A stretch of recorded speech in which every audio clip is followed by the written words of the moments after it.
queria convidar você a celebrar conosco esse domingo, que é chamado Domingo de Ramos, por causa da entrada triunfal de Jesus como Messias. Ele entra lá em Jerusalém. Então, queria convidar você a abrir sua Bíblia em Mateus, capítulo 21. Mateus, capítulo 21. Nós vamos ler os 11 primeiros versículos.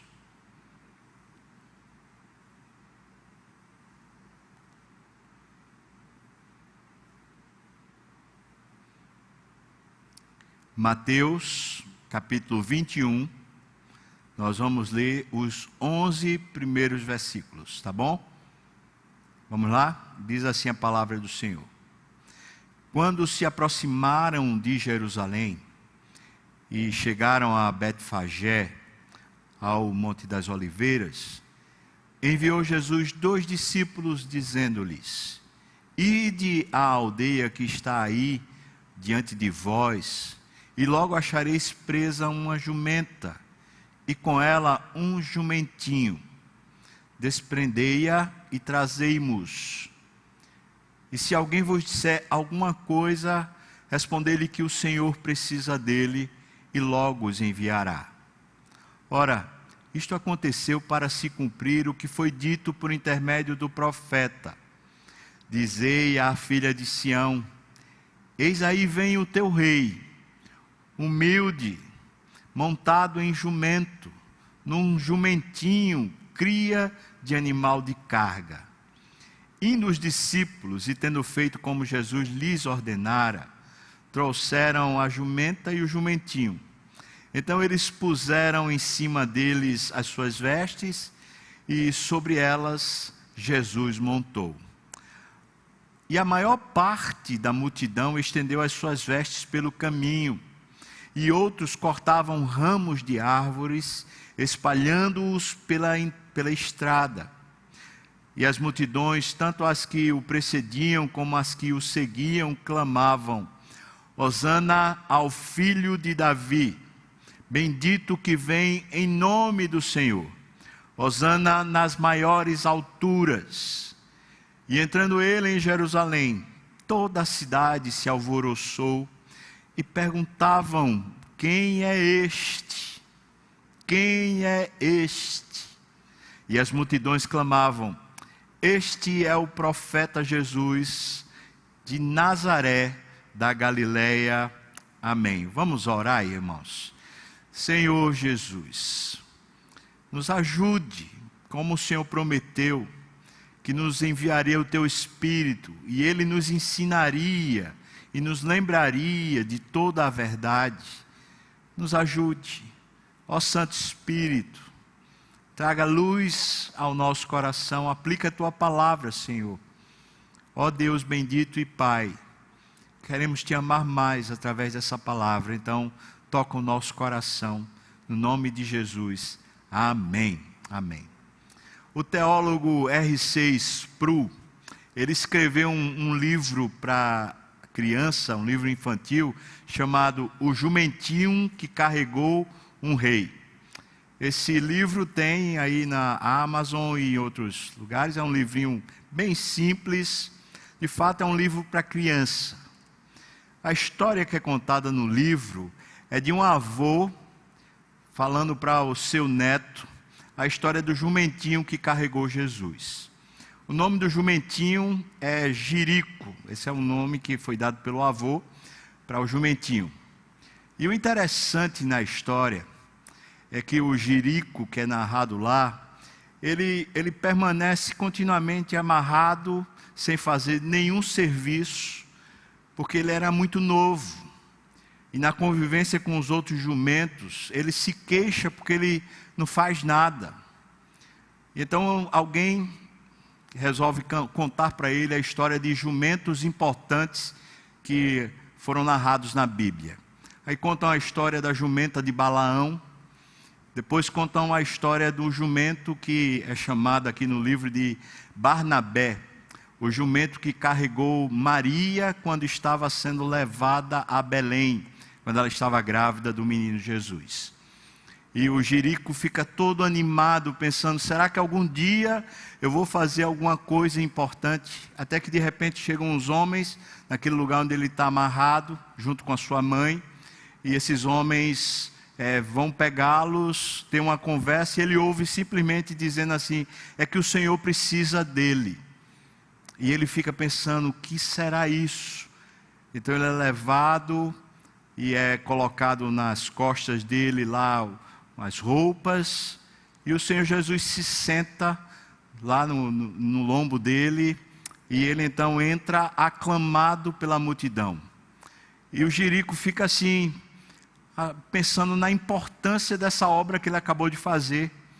Ele vê a multidão, ele vê os mantos, ele vê as palmas, e ele vê o pessoal cantando Hosana, e ele chega à conclusão, eu estou carregando um rei nas minhas costas. Logo quando ele entra na cidade, Jesus dá uma tapinha nele, e entra para o templo, e ele volta para a sua atividade normal. O dono dele resolve agora pô-lo para carregar a carga, que até então ele não tinha carregado nada, e ele começa a carregar aquilo que era natural os jumentos carregarem. Carrega madeira, ora carrega azeitona, carrega as produções, e ele fica muito chateado, porque ele pensa assim, eu fiz uma coisa tão importante, eu carreguei um rei nas minhas costas, e agora eu estou fazendo essas coisas assim tão medíocres, tão simples. Até que um dia, nesses afazeres dele, 5 dias depois, ele vê Jesus Cristo carregando madeiro. E quando ele vê Jesus Cristo carregando madeiro, sendo açoitado e depois sendo preso lá no madeiro, ele fica horrorizado. E ele fica pensando assim, que é isso? Por que estão maltratando tanto aquele que há 5 dias atrás era chamado rei? Eu achei muito interessante, na verdade, muito ilustrativo essa perspectiva que R.C. Sproul coloca. E tem uma grande lição, porque no final da história, o jumentinho é confrontado com as suas próprias perspectivas, ele se achando importante por carregar um rei, e agora nos afazeres comuns, ele acha que ele está sendo mal usado. Queria pensar com você sobre essa história de Jesus entrando em Jerusalém, e as implicações, pelo menos algumas aplicações disso para a nossa vida. E eu vou seguir aqui mais ou menos o texto, tentando introduzir a gente nessa história da melhor maneira que eu consiga. Queria que você pensasse que antes de chegar nesse momento, nos últimos dias, Jesus tinha ressuscitado Lázaro. E ele ressuscitou lá em Betânia, que fica próximo a Jerusalém. E depois de ressuscitar Lázaro, a Bíblia diz que Jesus foi para uma espécie de banquete, ou foi para uma refeição na casa de um homem que vem a converter-se, chamado Simão. Lá também está aquela pecadora que o unge, preparando ele para sua morte. Esses são os últimos eventos que acontecem antes de Jesus vir para Jerusalém. E quando ele está vindo para Jerusalém, o texto diz no versículo 1 que eles chegaram a Betfagé. Ora, o que é Betfagé? Betfagé, o nome significa casa dos figos primários. Mas o nome parece não ser tão importante. Talvez o que ela era é mais importante para a gente entender. O texto diz para nós no versículo 2 que era uma aldeia, ide à aldeia lá em Betfagé. E essa palavra que é usada, cone, no grego, ela normalmente significa um vilarejo, ou significa um subúrbio. Portanto, era uma região próxima a Jerusalém, mas que não ficava em Jerusalém.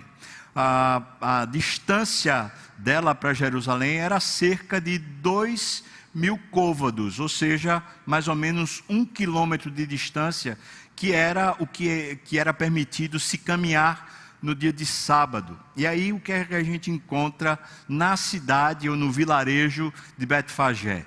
Nós encontramos uma população sacerdotal. Os sacerdotes que tinham suas obrigações no templo, e especialmente no sábado eles tinham muitos afazeres. Esses sacerdotes, o que é que eles faziam? Eles tinham, na hora de dormir, eles tinham que fazer uma caminhada de no máximo 1 quilômetro. Então eles iam para aquela aldeia chamada Betfagé, e ali eles pernoitavam, eles dormiam. Então era um subúrbio de Jerusalém, e a população de Betfagé era a população dos sacerdotes. Portanto, provavelmente esse jumentinho era o jumentinho de algum sacerdote, junto, claro, com a mãe do jumentinho. A localização, como falei, ela ficava mais ou menos 1 quilômetro de Jerusalém. Ela estava entre Betânia e Jerusalém, era esse o caminho. Ficava numa ladeira sul-oriental do pequeno Monte das Oliveiras e constituía a passagem obrigatória dos que vinham lá de Jericó. Esse era o caminho obrigatório. Interessante que para passar para Jerusalém, ele precisava passar por uma ponte sobre um córrego chamado Cedron. Esse é um nome muito importante na história bíblica, esse córrego de Cedron, por causa das profecias. Esse caminho ia até a porta, que na época de Neemias era chamada Porta dos Cavalos, mas na época de Jesus era chamada Porta Dourada. Antes da ponte, um pouco mais à direita, você vai encontrar o horto do Getsemane, justamente o lugar onde Jesus faz as orações antes de ser crucificado. Veja que então, o tempo das aclamações que o texto fala aqui, que o povo ficava cantando tal, entre Betfagé e Jerusalém é de mais ou menos 15, no máximo 20 minutos. Esse foi o tempo em que durou esse percurso. Versículo 2 diz que era para desprender esse jumentinho e levar. Muito interessante também, né? Se alguém vos disser, versículo 3, qualquer coisa, você diga para ele assim: o Senhor precisa dele e logo os enviará. Ou seja, Jesus está dizendo que é o Senhor. Ele está afirmando isso. E está dizendo que por causa desse senhorio, ele poderia usar aquilo que, entre aspas, não é propriedade dele. Mas isso aqui parece ser uma contradição, porque se ele é o Senhor, então ele pode usar tudo. O Senhor é dono de tudo. E ele está indo lá e está dizendo, ou melhor, mandou os discípulos lá e está dizendo: olha, pode pegar, porque eu sou o Senhor. E de fato, o dono foi lá e deixou ele ir. Aí quando a gente segue no texto, a gente vai encontrando nos versículos 4 a 7, que o que está acontecendo ali, nessa entrada que Jesus vai fazer, era na verdade uma profecia. Essa profecia a gente vai encontrar em 2 textos do Velho Testamento. Isaías 62, versículo 11, que nós já lemos aqui hoje. O texto diz assim: eis que o Senhor fez ouvir até as extremidades da terra estas palavras: dizei à filha de Sião, eis que vem o teu Salvador, vem com ele a sua recompensa e diante dele o seu galardão. Veja que essas palavras, né, elas têm 3 aplicações bem fortes, fáceis também.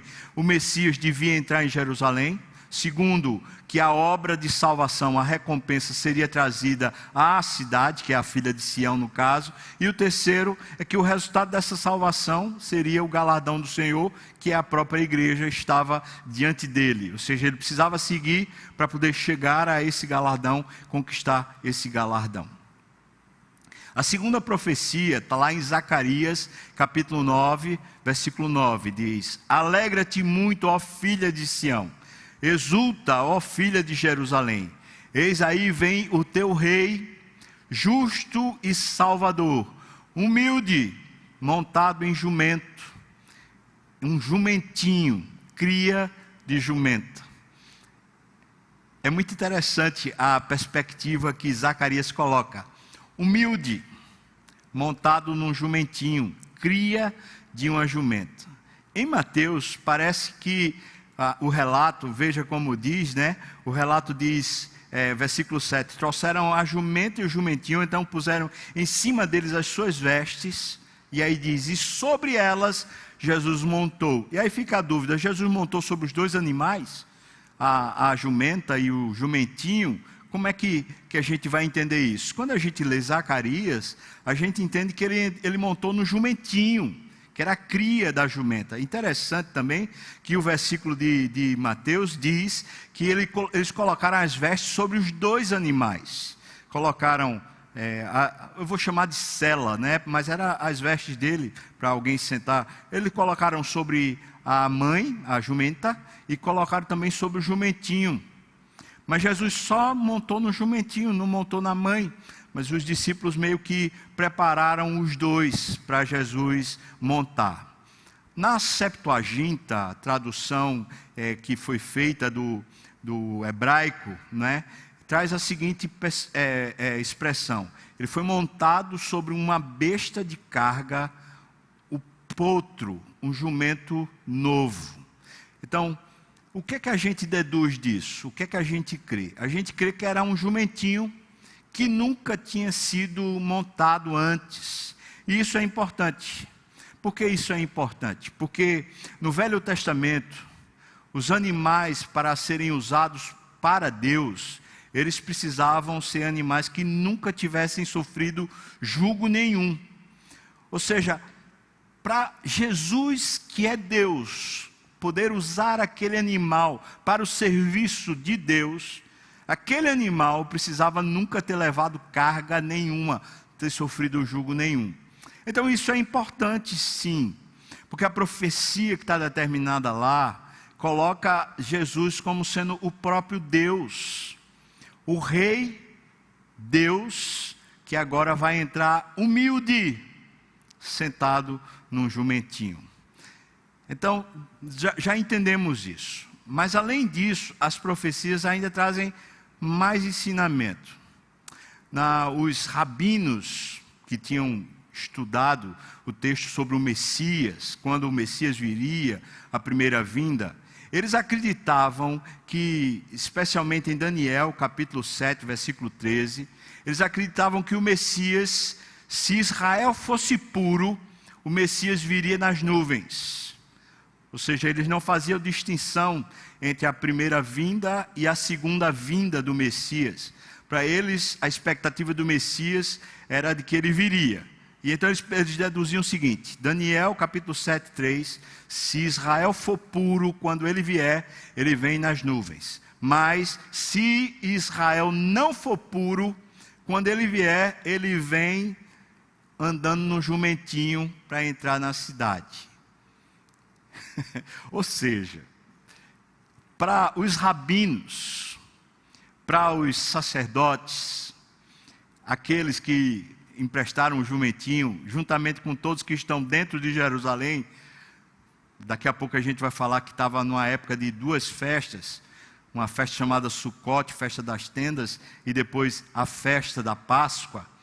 Para os sacerdotes que estão, pululando Jerusalém, é muito interessante isso, porque a entrada do Messias num jumentinho trazia um significado para eles de que Jerusalém e Israel, os judeus, eram impuros, segundo a conclusão deles.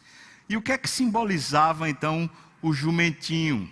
Além de simbolizar a impureza de Israel, nós podemos chegar às seguintes conclusões. Primeiro, nos tempos primitivos, ou seja, no contexto do Velho Testamento, lá em Gênesis 22, 3, por exemplo, em Juízes capítulo 3, versículo 10, o jumento foi um animal de cavalaria real, e pelo menos entre os nobres e os dignitários era que ele era usado.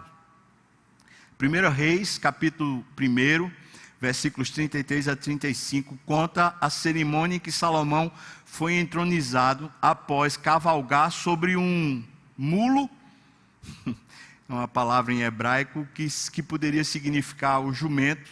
A palavra grega indica seguramente a origem do animal. Ele era um meio jumento ou uma espécie de híbrido. Essa seria a tradução. Então veja que o jumento no Velho Testamento, ou era usado por alguém que era digno, nobre, ou pelo rei. Esse rei, Salomão, pacífico por excelência, A palavra Salomão em hebraico, Shalomon, vem de Shalom, justamente sobre paz, né? Era o tipo de Jesus que entrava em Jerusalém como tal rei e que seria depois, de modo especial, coroado. Jesus coroado com a coroa de espinhos e com a cruz. E Salomão coroado como rei dos israelitas. Ainda, né, entendendo o que é que o jumentinho significa nos padrões bíblicos, lá nos tempos de Jesus, era um animal humilde e era mais próprio para os pobres. Veja que houve uma mudança. No Velho Testamento, o animal era usado para os ricos, os dignos, os reis. E agora está sendo usado pelos pobres. Os 4 evangelistas fazem comentário a respeito disso e corroboram que esse modo de pensar de que o jumentinho era de fato o símbolo da humildade, assim como a própria profecia também. João, capítulo 12, versículo 16, diz que eles não entenderam, os discípulos não entenderam isso. Ou seja, para eles era tudo estranho, eles não estavam conseguindo ligar, fazer a relação, né? Só quando Jesus foi glorificado após a sua ressurreição, é que eles entenderam o que estava escrito e compreenderam o que eles tinham feito naquele dia. Ou seja, para os judeus, a entrada no jumentinho na época de Jesus era estranho. É claro que para os sacerdotes havia um significado, eles entendiam a profecia, mas para a pessoa comum de Israel, aquilo ali não trazia o grande significado do rei entrando em Israel. Era simplesmente uma coisa comum. Entretanto, irmãos, quando eles estão colocando mantos e palmas, isso sim traz o significado da festa. Que é o terceiro ponto que eu queria colocar com você.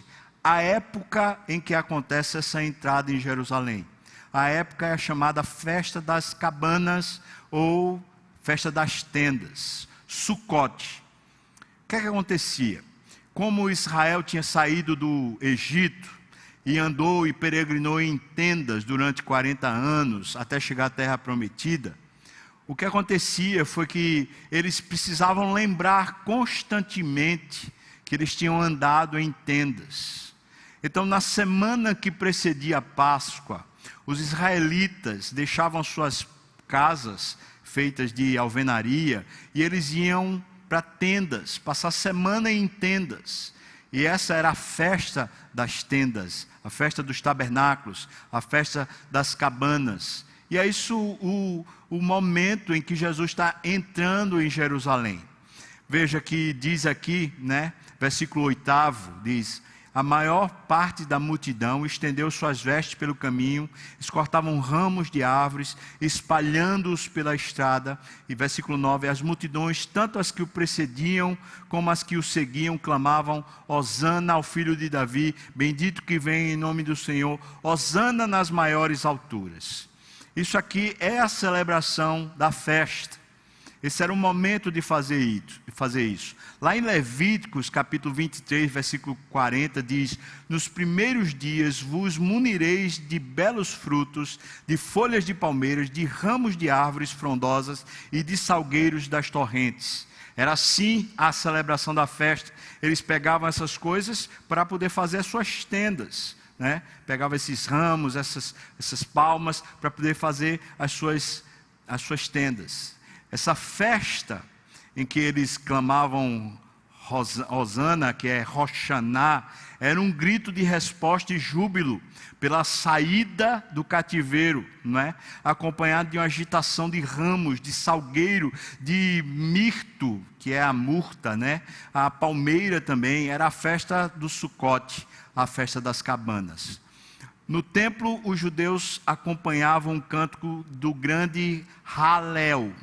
Halel eram os textos do Salmo 113 até o Salmo 118. Durante esse período da festa das cabanas, eles cantavam esses salmos dentro do templo. No Salmo 118, versículos 25 a 29 diz: Ah, Javé, dá-nos a salvação, Dá-nos a vitória, Javé. Bendito que vem em nome do Senhor. Da casa de Javé, nós vos abençoamos. Javé é Deus, Ele nos ilumina. Formai a procissão com ramos até os ângulos do altar. Tu és o meu Deus, eu te celebro, meu Deus, eu te exalto. Eu te celebro porque me ouviste e foste a minha salvação. Celebrar Javé porque Ele é bom, porque o seu amor dura para sempre. Então, enquanto se cantava, pegava-se o ramalhete e ele era agitado, especialmente no versículo 25, que em hebraico é dito assim: Aná, Javé, o Senhor. Daí vem a palavra Roshaná, salva-nos, nós te pedimos. Bom, esse costume é colocado segundo algumas tradições. Por exemplo, segundo Flávio Joséfo, os israelitas levavam na mão esquerda uma toranja, para celebrar a festa. Na mão direita eles levavam uma palma e outros 2 ramos, os ramos de salgueiro e os ramos de mirta, e os 3 atados com um cordão especial dourado. Também, segundo a Mishnah, que era a tradição dos rabinos, a interpretação dos rabinos, o ramalhete era formado por 4 galhos: uma palmeira, uma cidra, um mirto e o salgueiro. Significavam as quatro grandes categorias numa fraternidade entre os homens.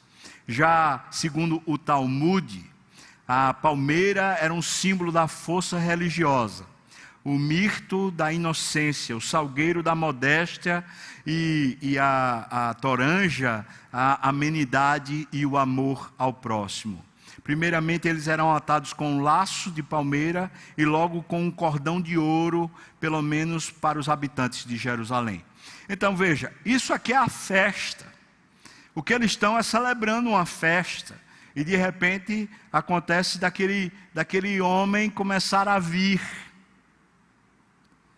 O texto de Mateus fala que a pergunta é: quem é este? Quando ele entra em Jerusalém. Mas havia uma multidão já celebrando a festa. E agora está vindo Jesus, que essa multidão sabia que ele tinha ressuscitado Lázaro.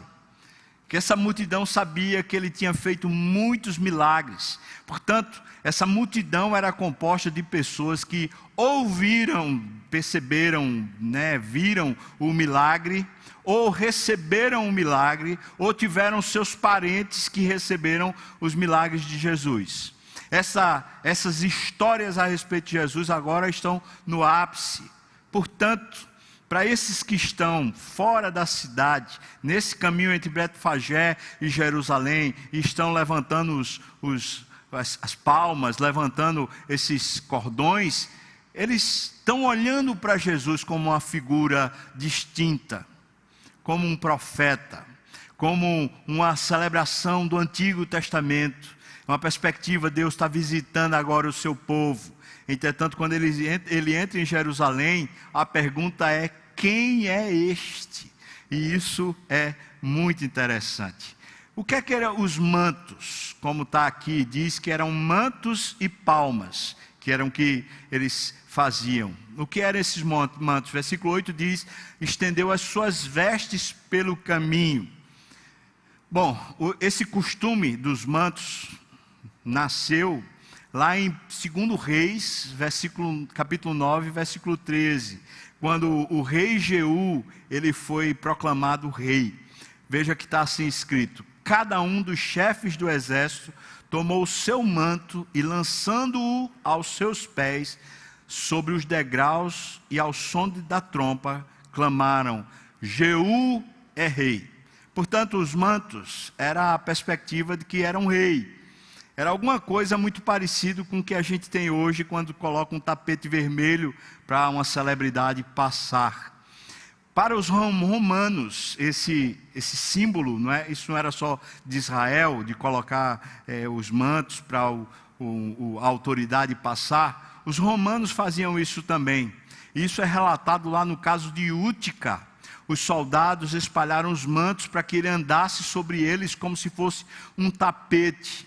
Era, na verdade, uma imagem que refletia o que acontecia com os vencidos, sobre cujos corpos deitados na terra passava o exército vencedor, humilhando-os como escravos submetidos à nova autoridade imposta pela vitória das armas. Para os romanos, portanto, esse costume de colocar os mantos era a celebração da vitória, e colocando aqueles que ficam debaixo do manto como sendo seus súditos e seus escravos. Também uma menção, uma figura do poder de um reino, do poder de um império. Mas também existe na tradição dos judeus. Veja que eu coloquei primeiro aquilo que está nas Escrituras, e a gente leu em 2 Reis, capítulo 9, versículo 13, lá a proclamação de Jeú. Mas na tradição dos judeus, na história dos judeus, no período intertestamentário, nós vamos encontrar esse mesmo costume sendo feito agora, relatado pelo livro de Macabeus. 1 Macabeus, capítulo 13, versículo 51, diz: quando Simão Macabeu expulsou os pagãos da cidade de Jerusalém, entraram os israelitas no meio das aclamações e palmas, os galhos, ao som das liras e dos símbolos, os pratos, dos hinos e dos cânticos. Quando eles tiveram a vitória, que eles conseguiram expulsar os ímpios de lá de dentro de Jerusalém, então eles começaram a celebrar, fazendo isso que está sendo feito agora. Um outro relato interessante também que é contado pelos Macabeus, que ajuda a gente a ver, ter uma percepção do que está acontecendo nesse domingo de Ramos, na pessoa de Jesus, está no 2º livro de Macabeus, capítulo 10, versículo 6, onde lemos que os israelitas celebravam com transportes de alegria, levando o que eles chamam de tirsos. Eles levavam um bastão de farra próprio do deus Baco, ramos verdes, palmas, elevando hinos àquele que levava a bom termo a purificação do seu santo lugar.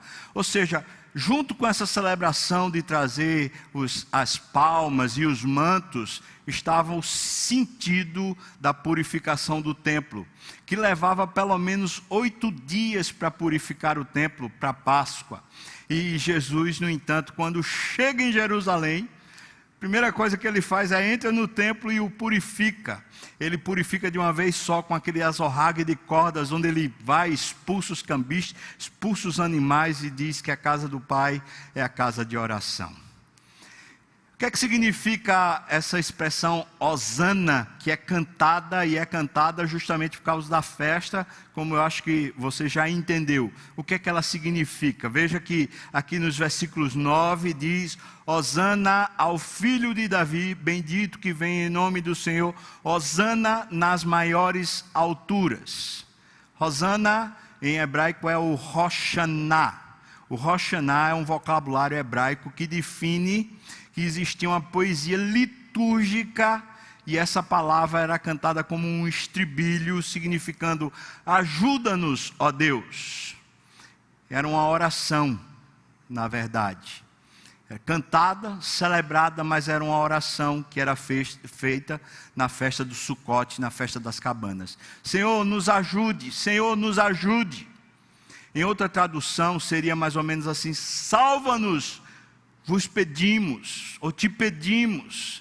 É uma palavra composta do verbo yachá, que significa salvar, e da posposição na, que significa vos pedimos, uma súplica. Então eles estão celebrando a saída do cativeiro através da festa das cabanas. Eles estão celebrando um momento de vitória. Eles estão celebrando pelo menos uma vitória profética, porque é quando passa-se por cima dos que foram vencidos, celebrando a coroação de um rei, conforme o costume do Velho Testamento. Tudo isso acontecendo ao mesmo tempo naquela entrada de Jerusalém. E é óbvio que Jesus entendia muito bem tudo isso. Ele era o dono dessa história toda. E é óbvio também que as autoridades, os sacerdotes, eles entenderam muito bem tudo isso, porque eles, muito mais do que o povo, conhecia toda essa tradição e todo esse cenário onde a entrada de Jerusalém, a entrada de Jesus em Jerusalém está acontecendo. Se eles sabiam tudo isso que a gente acabou de falar, e eu não tenho dúvida que eles sabiam, então é muito estranho a pergunta que eles fazem. Eles perguntam: quem é este? Veja que em Mateus 21:10 é feita essa pergunta. E entrando ele em Jerusalém, toda a cidade se alvoroçou e perguntavam: quem é este? Ora, eles sabiam o significado de tudo que tinha acontecido. Eles sabiam das promessas. Aquele era o rei. Aquele era o Messias, que vinha no jumentinho, conforme a tradição deles, denunciando a impureza de Jerusalém. Que vinha no jumentinho para denunciar a humildade necessária para entrar no reino. Mas a pergunta quem é este não é porque eles não entenderam. A pergunta quem é este é porque eles não aceitaram. Essa não é a pergunta que quer a resposta, esse é o rei. Essa é a pergunta que quer a resposta do tipo assim: ele não merece. Se ele não merece, como é que ele está fazendo isso? Como é que a gente também está fazendo isso com ele? Ele não é o rei. Ele não é essa autoridade. Ele não é digno. Então como é que se está fazendo isso com ele? Quem é este? Essa é a pergunta dos que estão dentro de Jerusalém. Então a gente vê aqui dois povos, duas pessoas, duas narrativas. Fora de Jerusalém, uma aclamação, uma celebração, o ápice. Dentro de Jerusalém, uma interrogação: quem é esse? A resposta da multidão: este é o profeta Jesus, originário de Nazaré da Galileia. Veja que está aqui, versículo 11. Este é o profeta Jesus de Nazaré da Galileia. Essa é a resposta. A gente pode dizer, né, que Jesus mesmo tinha dito que ele era profeta. Veja que lá em Lucas capítulo 4, versículo 24, ele diz que nenhum profeta é sem honra, senão na sua própria terra. Então Jesus podia ser chamado de profeta. Mas irmãos, diante de todo esse contexto, não se celebraria um profeta. Ou era um Messias, ou era um rei ou era um rei Messias, mas não um profeta. Então a resposta que é dada é uma resposta contrária a tudo que está se fazendo. Não casa. Não significa. A resposta não traz o significado do que eles acabaram de viver. Por isso, uma grande incoerência é feita. Essa é a história da entrada de Jesus em Jerusalém. Parece uma apoteose, parece o momento mais triunfante dele. Mas na verdade uma grande incoerência, incongruência. Se faz tudo o que está profetizado, se celebra todo o costume do Velho Testamento, se pratica tudo o que está dentro da cultura odierna, presente, de Roma, de Israel, dos gregos. Tudo isso está sendo feito de uma vez só. No entanto, quando chega a pergunta finalmente, quem é a pessoa que está recebendo tudo isso? A resposta é incoerente. Ela parece não trazer o significado. Eu queria pensar com você a respeito justamente disso. Não é difícil a gente fazer coisas para Jesus e às vezes celebrá-lo, até em culto.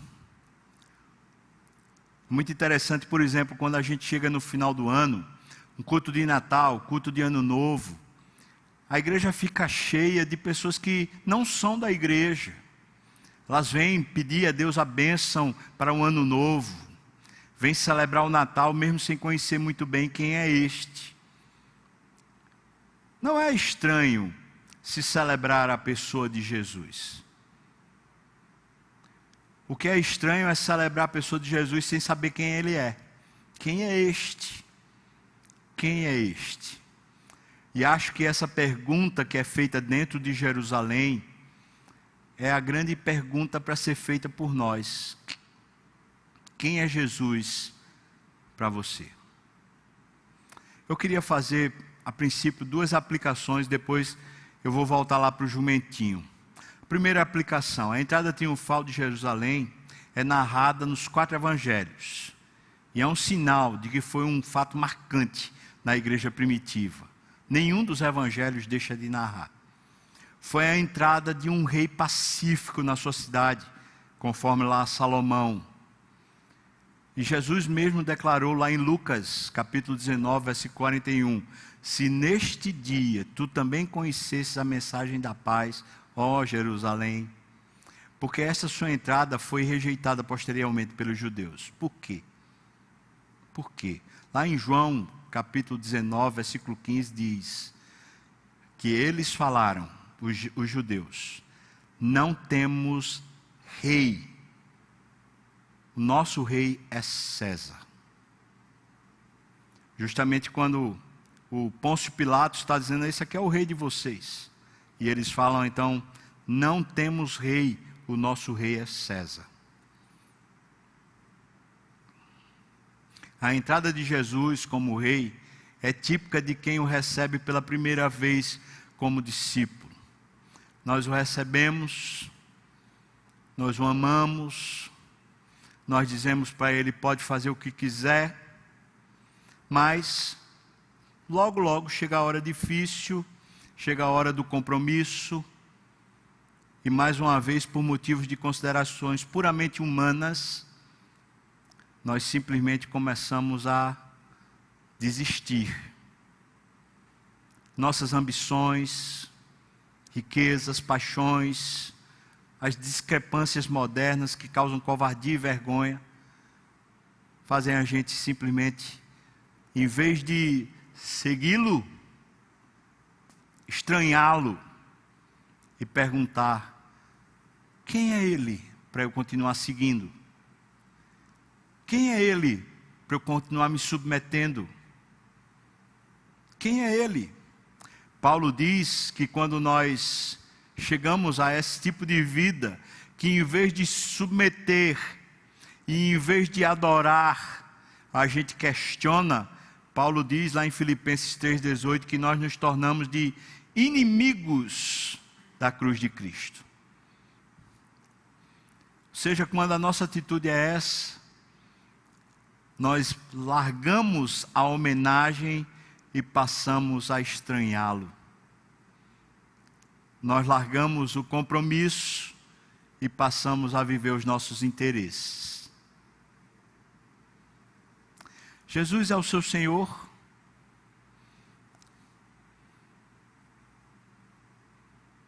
Jesus define para você como você tem que viver?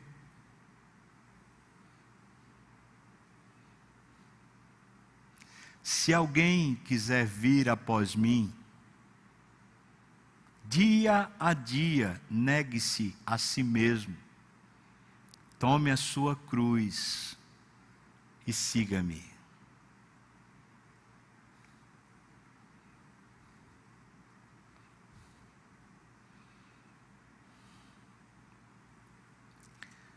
Sempre há uma sexta-feira santa, 5 dias depois da entrada triunfal, sempre há uma sexta-feira santa em que o renegamos e covardemente o abandonamos.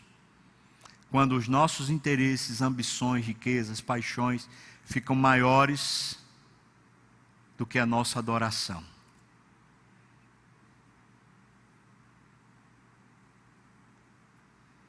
Jesus é merecedor na sua vida de você obedecê-lo.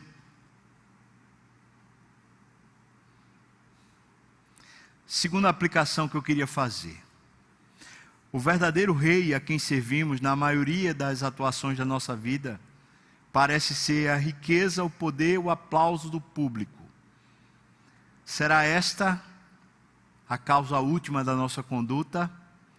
A gente simplesmente ser aceito pela maioria, ser conivente com a maioria, ter as mesmas respostas da maioria, ter o mesmo discurso da maioria. Nós muitas vezes, irmãos, tememos discrepar da opinião pública. Nós tememos dizer o que cremos, como cremos, por causa da opinião pública. E isso é covardia, isso é vergonha. Não queremos perder o passo e o compasso da modernidade, dos nossos dias. Então a gente simplesmente quer sair de moderno. Quer parecer que a gente está na onda junto com todo mundo. Por isso é que muitas vezes o nosso cristianismo, a nossa vida de fé é tão medíocre. E por isso muitas vezes nós parecemos mais indiferentes ou contrários ao governo de Cristo, do que como súditos de Cristo, que simplesmente se colocam debaixo como sendo um manto, para que Ele passe com a sua humildade sobre nós, montado num jumentinho. Nós, muitas vezes, terminamos nossa jornada como se fosse uma carga morta dentro da igreja.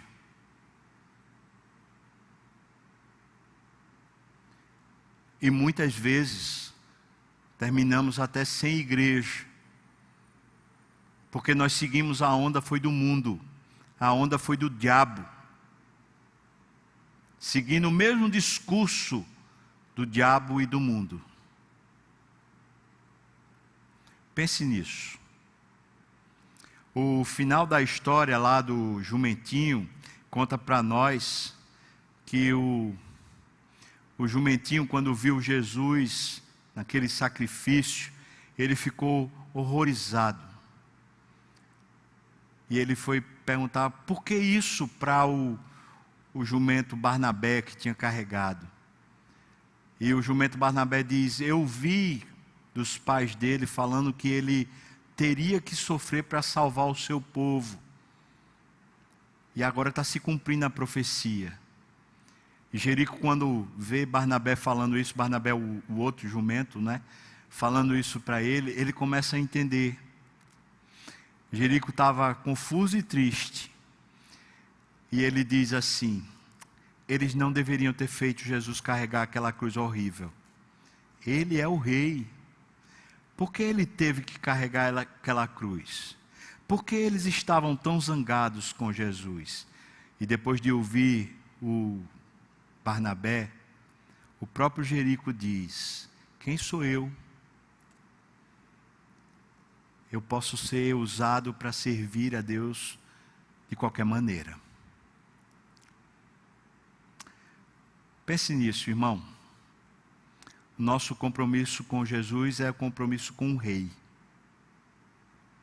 Não é um compromisso que a gente chega num palco, a gente celebra, que chega num momento do ano, Páscoa, Natal, aí a gente celebra, mas no resto do ano, no dia a dia, de segunda a sábado, a gente vive para os nossos próprios interesses, estranhando Jesus quando Ele quer se meter nos nossos negócios, estranhando Jesus quando Ele quer se meter na nossa família, estranhando Jesus quando Ele quer dizer para nós como deve ser o nosso costume, nosso hábito. E aí a gente estranha Jesus dizendo: quem é Ele que está querendo se meter? Quem é Ele? Muito interessante. E com isso eu concluo a perspectiva. Fora da cidade, Jesus é aclamado. Dentro da cidade, Jesus é um estranho. Fora da nossa casa, Jesus é aclamado por nós. Dentro da nossa casa, Jesus é um estranho. Fora da igreja, Jesus é um estranho. Dentro da igreja, Jesus é aclamado. Para os nossos amigos, com quem convivemos no trabalho, nas atividades, Jesus é um estranho. E nós agimos como se perguntássemos: quem é este? Na nossa vida pública e na nossa vida pessoal. Nós o adoramos? Não podemos, irmãos, viver essa duplicidade de vida. O Jesus que entra em Jerusalém é o mesmo que está fora de Jerusalém. O Jesus que entra na igreja é o mesmo que está nas ruas. O Jesus que entra na sua vida e no seu coração é o mesmo que está no céu. Nós não podemos fazer essa distinção. Ele é rei fora de nós, Ele é rei dentro de nós. Ele é Senhor de toda a história, Ele é o Senhor da minha história. Quero convidar você para essa semana, aproveitar essa semana chamada da paixão, para olhar Ele entrando em Jerusalém, e ali em Jerusalém, Ele dando sua vida em resgate de nós. Amém.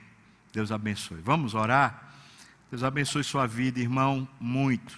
Prazer a gente estar junto. Obrigado, Senhor Deus, pela Tua palavra, viva, eficaz. Obrigado pela profundidade do texto. Obrigado por a gente poder entender. E agora que entendemos, fomos confrontados, pedimos ao Senhor que nos ajude. Nos ajude, Senhor Deus, a não termos o discurso do mundo, mas termos o discurso da Bíblia. Nos ajude, Senhor Deus, a sermos coerentes, a sermos de Cristo em todo o tempo. Então consagramos mais uma vez nossa vida a Ti. Senhor Deus, reine sobre nós, faça a Tua vontade em nós, em nome de Jesus. E que a graça do nosso Senhor e Salvador Jesus Cristo, que o amor de Deus, o nosso querido e amado Pai, comunhão, consolo, a bênção, o poder, o avivamento do Espírito venha sobre nós, o povo do Senhor, não só aqui e agora, mas até quando o Senhor voltar e nos tomar para si. Aleluia. Amém. Amém. Deus abençoe, irmãos.